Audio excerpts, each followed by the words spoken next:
राजनीति होती है, जब भी कंफ्यूजन फैलाया जाता है, झूठ की राजनीति होती है, तो कहीं ना कहीं राहुल गांधी जी का हाथ होता ही है। आज फिर से एक बार राहुल गांधी जी ने भ्रम की राजनीति की है। राहुल गांधी जी यूं तो जमीन पर उतरकर राजनीति करते नहीं हैं, किंतु ट्विटर पे सक्रिय रूप से भ्रम की राजनीति करते रहते हैं। आज भी उन्होंने एक ट्वीट करके एक पुराने फोटो को आज का फोटो दिखाने का कोशिश किया है। किसान आंदोलन के एक पुराने तस्वीर को रख करके उन्होंने उसे वर्तमान के तस्वीर के रूप में दिखाया है। और ये मेरे लिए कहना अनुचित नहीं होगा, अतिशयोक्ति नहीं होगी कि राहुल गांधी भली भांति जानते हैं कि आज कांग्रेस पार्टी जो पूर्व में उनके अध्यक्षता के अंतर्गत काम करती थी, आज अध्यक्ष विहीन है। कांग्रेस पार्टी असमर्थ है जमीन पर किसी भी विषय को उठाने के लिए, और इसी कारण से कभी सोनिया जी वर्चुअल मीटिंग करती है सभी पार्टियों के साथ, तो कभी राहुल गांधी भ्रम की राजनीति के माध्यम से, झूठे फोटो के माध्यम से राजनीति करने का प्रयास करते हैं। अगर अंग्रेजी में कहा जाए तो Rahul Gandhi has become the political cuckoo of the present day Indian politics. Cuckoo चिड़िया जो होती है वो कभी भी मेहनत नहीं करती है, वो कभी भी अपना घोंसला खुद नहीं बनाती है। दूसरों के घोंसले में आनंद की अनुभूति करने की चेष्टा, this is called as political cuckoo of Indian politics.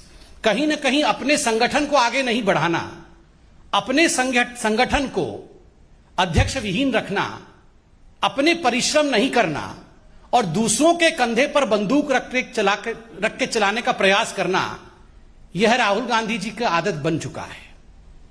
तो of course he has renegaded himself as the political cuckoo of Indian politics. He does not want to work hard. He wants to play politics at the cost of others. He wants to benefit at the cost of others.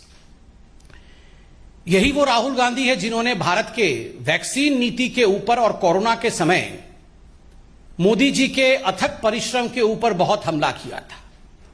आज हम राहुल गांधी जी से पूछना चाहते हैं, राहुल गांधी जी, आज आपने माननीय प्रधानमंत्री श्री नरेंद्र मोदी जी का वैक्सीन संवाद भी सुना होगा।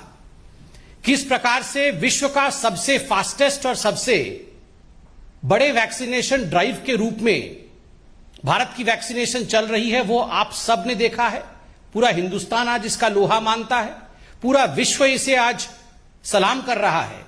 मगर वही राहुल गांधी आज नदारत हैं, एक भी ट्वीट वैक्सीनेशन को लेकर वो करते नजर नहीं आते हैं।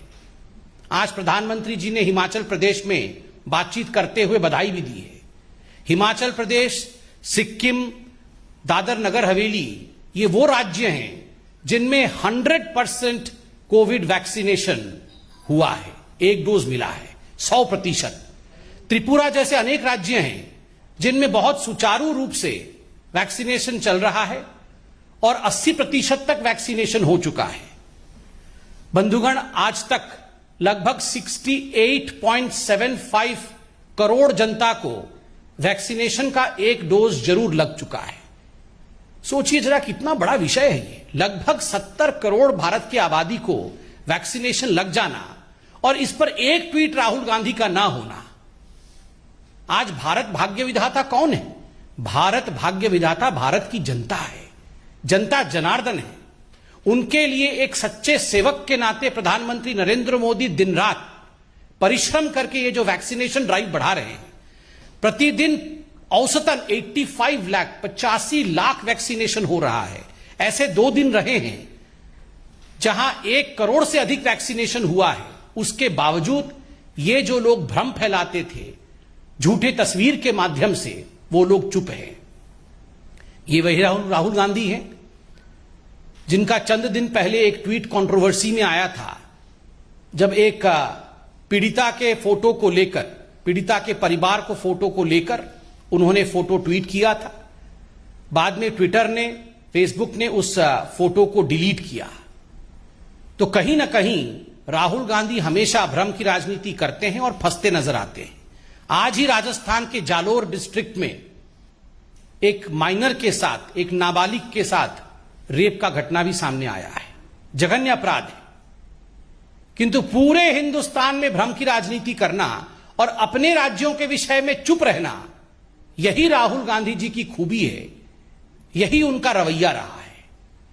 बंधुगण, आज हमने अखबारों में यह भी पढ़ा है कि किस प्रकार से छत्तीसगढ़ में जो वर्तमान के मुख्यमंत्री बघेल साहब हैं, उनके पिताजी और उनके परिवार के लोग स्वयं ही जातिवाद विद्वेष फैलाने की कोशिश कर रहे हैं, कहीं ना कहीं एक डिसहार्मोनी का एनवायरनमेंट बनाने का प्रयास कर रहे हैं। उनके खिलाफ अब एफआईआर तक नौबत जा रही है। ये सब राहुल गांधी देखते नहीं। इन सब से राहुल गांधी अनभिज्ञ है। राहुल गांधी जी, आप तो खुद बोलते थे मैं जनेऊधारी बहुत विराट हिंदू हूं। आपने फोन किया एक बार बघेल जी को? बघेल जी के पिताजी जिस प्रकार से एक समाज विशेष को लेकर वहां आग उगल रहे हैं, जिस प्रकार से वहां वैमनस्य की राजनीति हो रही है, इस विषय पर राहुल गांधी जी आपने ध्यान दिया? कहां से ध्यान देंगे?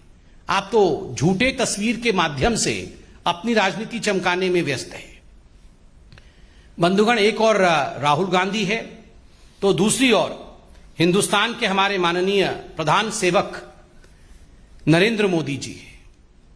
अथक परिश्रम करके जिस प्रकार का स्थान नरेंद्र मोदी जी ने भारत की जनता और विश्व में बनाया है, यह अपने आप में अद्वितीय है। अभी हाल फिलहाल में यूनाइटेड स्टेट्स का ग्लोबल लीडर अप्रूवल रेटिंग आया है। आप सभी जानते हैं मॉर्निंग कंसल्ट का ये जो अप्रूवल रेटिंग है, ये प्रधानमंत्री नरेंद्र मोदी जी को लगभग 70% का अप्रूवल देता है, और जो डिसअप्रूवल रेटिंग है वह भी कम होकर 25% में ही रह गया है।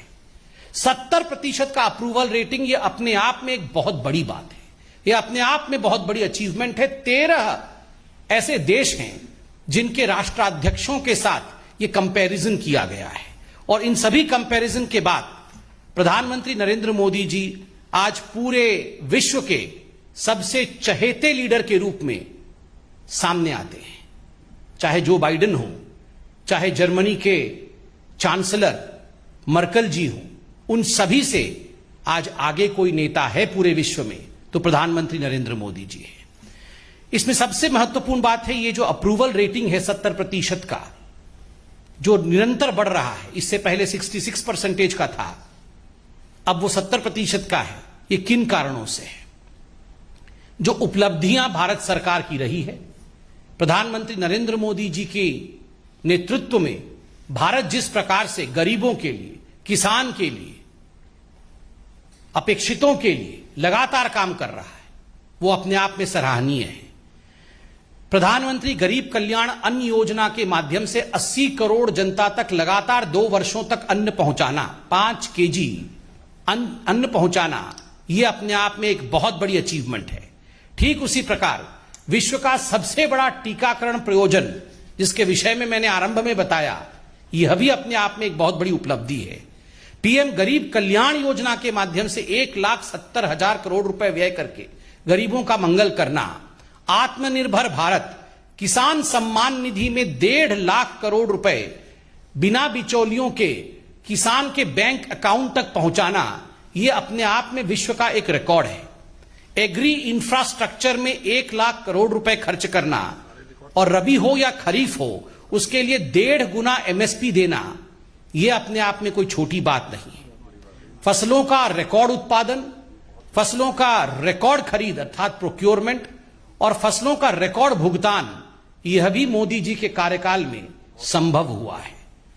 गन्ना किसानों का भी एफआरपी अभी हाल फिलहाल में रिकॉर्ड संख्या के साथ बढ़ाई गई है। डीएपी में प्रति बोरी 1200 रुपए की सब्सिडी, यह भी किसानों के साथ खड़े होने वाली नीति है। इनाम पोर्टल के माध्यम से किसानों को मार्केट मुहैया कराना, इसके माध्यम से प्रधानमंत्री जी ने किसानों के लिए लगातार काम किया है।